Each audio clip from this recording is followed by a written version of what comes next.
собрался отдыхать.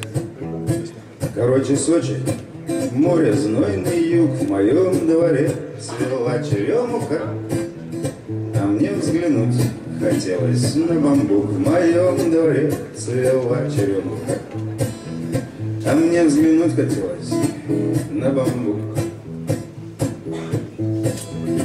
У нас ведь тоже есть что наливать. Зачем ты едешь?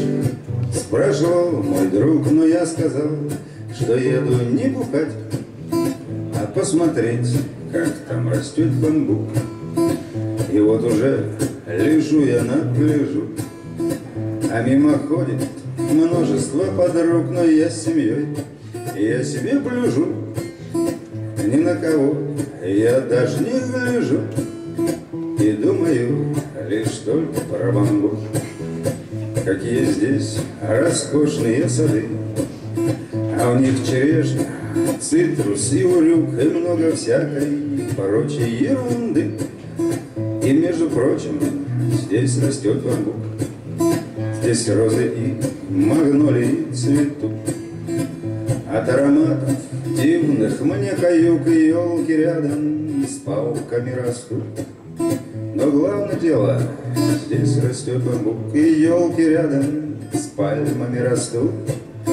Но главное дело, здесь растет бамбук. А если ты заглянешь на базар, увидишь столько всякого вокруг, что сразу разбегаются глаза, и даже забываешь про бамбук. Есть белый сыр и красное вино, орехи есть и грецкий, и фундук, и я здесь жить останусь решено. Тем более, что здесь растет бамбук. Да, я чуть было не забыл сказать, что на базаре был, конечно, лук, укроп, петрушка, перец и кинза. Ну так вот эта песня про бамбук. И это накололся невзначай. Купил любимый краснодарский чай, а после дома пачку вскрыл вдруг. Гляжу, не чай, а ученый там бамбук. Благословенный, благодатный край.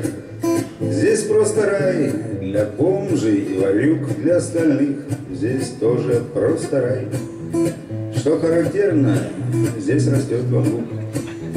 Синело море, по волнам его плыл теплоход, похожий на утюг. Я видел много всякого всего, я видел даже более того. Я даже видел, как растет бамбук. И пусть жена мне выразит протест, я видел много нежных женских рук и стройных ног и всяких прочих мест. Еще я видел, как растет бамбук.